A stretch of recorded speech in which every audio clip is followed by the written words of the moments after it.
afternoon, everybody. Welcome back to another episode of Dirt Grain Steel. So we're getting another field broke in this afternoon. The Gleaner's still got its strange noise that I can't figure out what is. I've checked everything. I've taken a pry bar, I've checked all the pulleys for slop and bearings. I just can't find anything. It's got me baffled.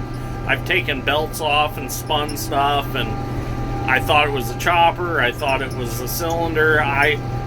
It beats me what it is. I can't figure it out. So, what I'm going to do, I know it's not completely mechanically correct, but we're just going to run her till she flies apart, and then we'll fix whatever flew apart, because I can't figure it out. It's just got Dad's strength and I both stumped. We both checked it. My dad's looked over it.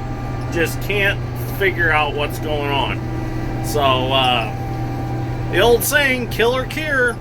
I greased a bunch of stuff thinking, well, maybe there was something dry somewhere. No, didn't change anything. It momentarily quit making the noise for about 5 seconds. It was normal. And then it started right back at it again. So, it's just got me just stumped. So, well, here's the noise.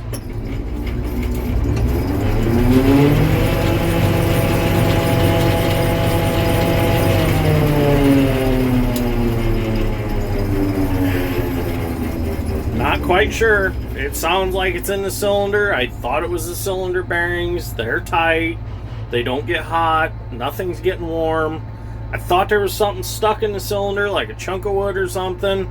I don't feel anything up in there. I don't see anything up in there. I've had the thresher door open. I've emptied it out. There's nothing in there. So, just gonna have to ride this one out and see what happens. So, I'm gonna get back to picking corn. We're gonna try to get 2 trucks and the auger cart filled today, and the elevator's closed at 2 o'clock, so whatever we get, and that's it. So but anyways, a couple guys asked me why we don't have bins. Well, the simple fact is you know, we don't have bins because it's just quicker and easier for us to haul it straight in and sell it than it is for us to leave it in the bins for a couple cents in the middle of winter. I'd rather be excavating in the middle of winter, clearing ground, you know, doing stuff like that, than mess around with getting grain out of a bin to haul it in for a couple cents. Now, that's fine for guys that, you know, don't do anything else but farm. But for us, you know, the time that we've spent getting that grain back out of the bins, cleaning bins, messing around, plowing snow around bins, we can take that time and make more money and more sense out of it by running the heavy equipment. So, you know, if that's all we did was farm, we wouldn't have nothing else to do in wintertime, so we'd have time to haul grain in. But for us, it just doesn't make financial sense to keep grain in a bin. So that kind of fill you guys in why we don't have grain bins. Now, we do, if there is a chance that there could be a good price, you know, come wintertime on like soybeans or something, we do have a couple grain bins that we rent. So we do have access to them. We just don't, as of right now, have any bins. We do want to, in the future, put up maybe 2 bins and a dryer and be able to have those bins so we can dump at night when the elevator's closed. But so far, it really hasn't been too much of a big deal to just wait for the elevator to be open. So just kind of fill you guys in on that. You know, it's just one of them things. You got the pros and cons of it, and so far the pros of not having bins kind of outweigh the cons of having bins. I guess that's how you would put it. I don't know exactly how to put it, but a lot of you guys understand that just hauling it in, selling it, getting rid of it is less headache than worrying about it sitting in a bin and potentially molding, and you could lose that whole crop or whatever. So there's the story on that. So anyways, I'm gonna get back to picking here. Maybe this thing will fly apart and we'll figure out what it is then and then fix it. So stay tuned. Might learn something. I don't know if I can teach you anything, but I'll try to teach you something today. But anyways, thanks for watching so far. And we're steadily climbing on subscribers. I'm pretty excited about that. So I'm gonna get picking. Well, I think I finally narrowed it down to what's making all the noise in the Gleaner. I'm pretty sure that the bearing for the drive clutch that runs the separator is bad. Because now I can kind of grab the pulley and get a little bit of movement out of it. So we're just about done picking for the day. So I'm just going to run it. And when I'm done, I think I'm going to investigate it a little farther and see if maybe that is the problem. So I hate to keep running it, but it's still running, and without having a definite issue, can't really tell what's going on yet. So maybe by the time we're done picking, maybe it'll loosen up a little more. It'll definitely be the problem. So it's just one of them things that don't really want to stop now because afraid of the weather changing. So we want to pick as much as we can, and if it's going to run, we're going to run it. So we only need like three more grain tank fulls to fill everything. So we're just going to stay at it. It's not going to hurt it that bad to keep running it.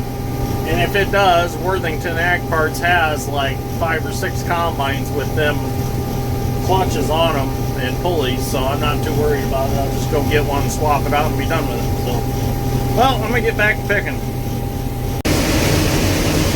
So if your combine starts making this funny noise, like mine is, you can run it for a while longer, because it's still hanging in there. I mean, it hasn't gotten any louder. If anything, the fuller you keep the machine, the quieter it is.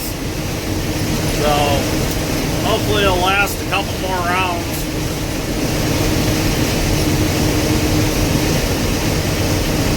I hate down corn. It's only a couple spots. I think it was from the wind this summer. But this is another Bex number. Seems to be really good stuff. I'm going to have to see what number this is, because I think this one's worth planting again. So, seems to be real good. I know it's got a nice consistent ear size on it, except for these blank spots. I don't know what happened there. It's just hot and dry, I guess. So, I'm going to keep picking. Well, it survived the rest of the afternoon picking, so I'm going to unload and go over to my truck and do some more investigating and see what's going on and see if we can see anything, because the sound changed a couple times and it made some strange noises that it hadn't before. So maybe there's some evidence somewhere now of something that wants to come apart.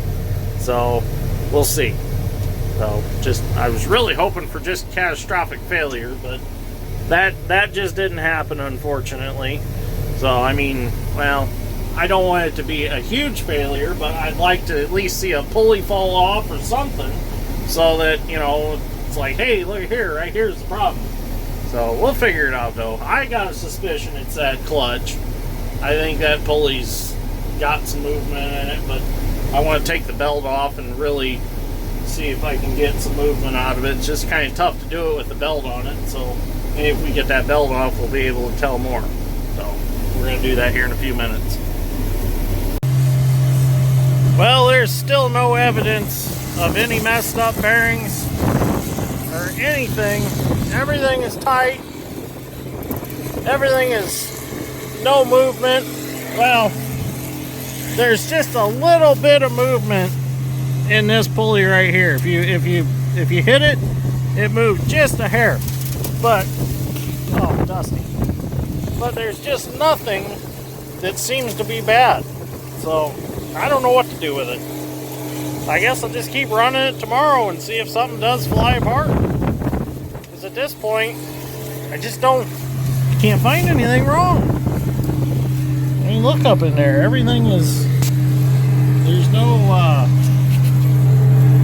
I can't get the camera in there. But nothing looks bad.